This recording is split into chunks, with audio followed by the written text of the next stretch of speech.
Well, hey everybody, it's Sandy and welcome back to my channel dedicated to helping you advocate for your own health one topic at a time. I hope it's okay if we have a car chat today because I'm too early for my next appointment and it's really too late for me to leave and go do anything else. So I thought I'd shoot a quick video and continue talking about osteoporosis. That seemed to get a fair amount of interest. People my age, I guess a lot of my viewers are right around my age. And I am what my doctor calls the poster child for osteoporosis. I'm fair, I'm light, lean, I guess. I don't think of myself as thin. He called me thin. I have celiac disease, which creates a problem where you have a certain amount of malabsorption. It's difficult to absorb minerals and things like that. So anyway, I had a lot of different risk factors for osteoporosis, and surprise, my mother had osteoporosis. So last time I talked to you guys, I was talking about a supplement that I started taking. I decided I was just going to start with low-hanging fruit. So that supplement is Algical's Collagen Complete. I'll just refer you to that video, but in a nutshell, it does contain a patented peptide called Fortibone. I believe you can find some other collagen supplements with Fortibone in them, but Fortibone has been shown in, albeit very small, clinical trials, randomized controlled, to increase bone density in postmenopausal women. Whether it's going to be enough for me, I don't know, but again, I think of that as like low-hanging fruit. You just drink, one scoop of it mixed with water a day. So I've started doing that. I'm having great results in the way my nails look and my hair and my skin. I can't believe the difference. I wasn't looking for that, but I'm just hoping that that's prognostic in terms of how I'm absorbing whatever the Fortibone, the part of that, the peptide that's for my bones. So let's hope. The other thing is there's some real easy stuff, no pun intended, really low-hanging fruit, prunes. There was a study done that showed that prunes did not help increase bone density, but they arrested the descent of bone density in postmenopausal women in a study. In that study, they had 3 different groups. So one group took 100 grams of prunes a day, the other was 50, and the other was none. And in the group that had none, they continued to lose bone density in, I believe it was 1 year. So after 1 year in the follow-up DEXA scans, they had continued to lose bone density. In the group that was the 100 grams of prunes, that's I think like close to a dozen prunes a day. There was a high dropout rate in that group, no surprise. But in the group that took 50 grams, and they say it's like 4 to 6 prunes, they actually arrested the descent of bone density. So even they didn't gain, but that's actually a big win. If you can stop the descent, that's a huge win. Moving the needle in the opposite direction is very difficult. So I've started doing that as well. I eat, 4 to 6. I try to make it 6 prunes a day. Now, some people have one of 2 problems or both with prunes, and I just wanted to address that briefly. One is the obvious GI issue where you can get loose stool, and the other one is, I guess prunes are quite sweet, and for people who have issues with their glycemic load, the prunes can be challenging. So what I would say is, the studies say 4 to 6. So maybe you could start with 4 and work your way up. Maybe even start with 1 a day and slowly work your way up. In terms of the GI distress, you might find that your GI tract gets used to it, or that you can move around some other things. If you're particularly concerned about fiber, it'll allow you to change something else that you're doing in terms of your fiber intake. You can also split it up between different meals and make sure to have them with meals so that they're kind of almost encapsulated with other things, so you're not just having a whole bunch of prunes, like dumping 6 prunes into your GI tract on an empty stomach or something like that.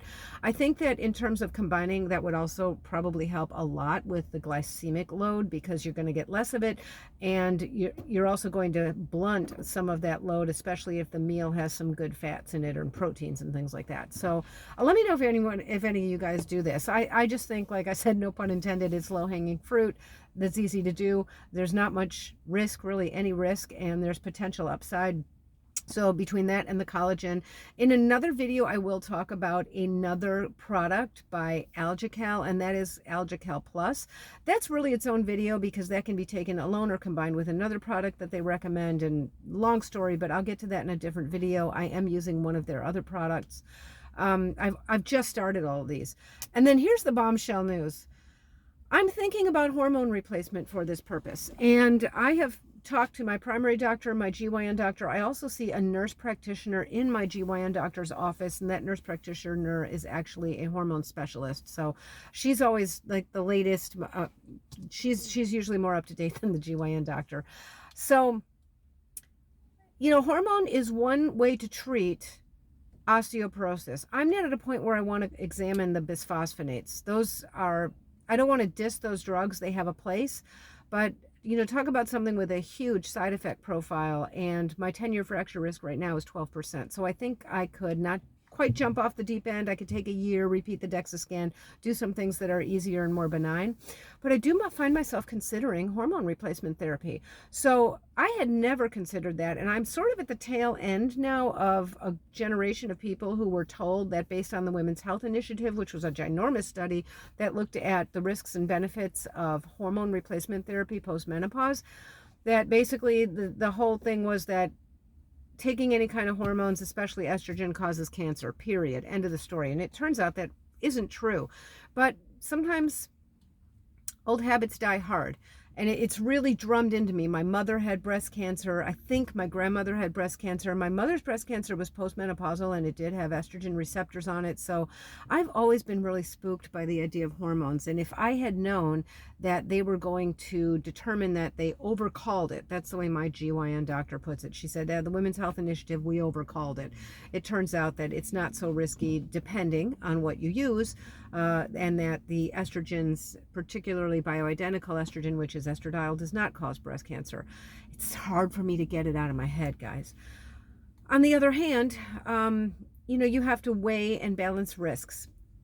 And one of the things I'm noticing as I'm pushing 60 is that it's no longer like it was, 20 or 30 years ago. If something was wrong, you went to the doctor, here's the solution, take this for 10 days or whatever, and then the problem's over. At this stage of life, we're starting to get into really detailed and very individualized, and I think this is where people have trouble with their own providers, and I know I do, a real individualized risk assessment where you're really thinking about all the things this person brings to the table and all the risks, benefits. It's getting to the point at this stage in life where very often the solution or even the prevention for a problem is also a risk factor for another problem. And that's where you have to get into the family history and the person's history. And sometimes you get in with a specialist and they just see their piece of it. So, if you have decreasing bone density, take a bisphosphonate. That's maybe what the endocrinologist would say. But it's not that simple, I'm finding. So I don't think taking something like hormone replacement, I don't put it in the category of like a collagen supplement or prunes. It's not low-hanging fruit, or exercise. But I put it in the category as moderate because it seems to me that it's really not so high risk. Turns out that the Women's Health Initiative dealt with people who took any kind of estrogen, and most of them were the synthetic estrogens back then. And those are very different than bioidentical estrogens. And the other thing is they were about 3 times the dose as what you start on when you do a bioidentical estrogen, like a patch, for example. So I'm finding myself more inclined to try this. I do have a couple questions outstanding that I hadn't thought of until I left my provider's office. And anyway, if somebody knows the answers to these, please go ahead and put it in the comments section. I wonder if you do start with micronized progesterone and bioidentical estrogen, which are both bioidentical hormones, and then for whatever reason you stop, even if you taper off, do you kind of go through menopause again where like all the hot flashes and everything that's already settled down, does that like start to come back? Because that is a real thing. I was given a choice between the very lowest dose the patch comes in and the next dose up, whereas the nurse practitioner I see thinks that the next patch up is really the only likely one that's going to be helpful. She feels that maybe the other one is just too low a dose. But after a talk with her, we decided to go ahead with the lowest dose patch, the 0.025, just because I know myself, and if I start getting side effects like tenderness and cysts and things like that, I could easily get spooked or snake bit and just say I'm stopping it and I'm not going back. And I think I have a better chance if I am going to do it. I still haven't completely decided, but I'm leaning that way. I have a better chance of using it successfully if I start with the lowest possible dose. Who knows? Maybe it has a little bit of a side effect profile, tells me it's working. Maybe it doesn't. And then I get real comfortable with it. Maybe I'd go up on the dose. I think it's maybe hard to come down, but easy to go up. So that's what was offered to me, 100 milligrams of micronized progesterone, which is the bioidentical, and 0.025 versus 0.03, I think it is, of the estradiol. It's the Vivel Dot is the brand name, but it's basically an estradiol patch, and you just change it twice a week. You put it on, forget about it for 3-4 days, take it off and do it again. I'm leaning toward it, guys. I can't say I'm not worried about it. You know, I don't have the heart disease issue to worry about, so that's good. There is breast cancer in my family. Again, I'm told bioidentical hormones won't increase the risk of breast cancer. Now, they might feed a breast cancer if you happen to get one, so it might grow faster. On the other hand, you might find it earlier. So I do have regular mammograms. I have an ultrasound twice a year, and I have a mammogram once a year. On the other hand, fractures aren't benign either at my age, and the area of my body that's the worst off is one of my hips. It is my left hip. I already know why. It's because I think I know why. It's because my left knee is very arthritic, and I can't squat down low with weights enough to load that femur. And that has been a bad knee for a while, and in the last few years it's much worse. I think the collagen might be helping that, but it's not a surprise to me that that's the hip that's the most osteoporotic. The other one is just barely minus 2.5 is the cutoff, and that's what the other hip is, and my spine is totally normal. And so I think this is the issue. It's the exercise and the loading that I can't do. So I find myself thinking of something I never would have thought I'd even consider, which is hormone replacement therapy. So I'm wondering if anybody's had any experience with that, if any of you guys have used it with success. Of course, if I start doing that, plus I'm doing the AlgaCal products, and I have success, I should be so lucky.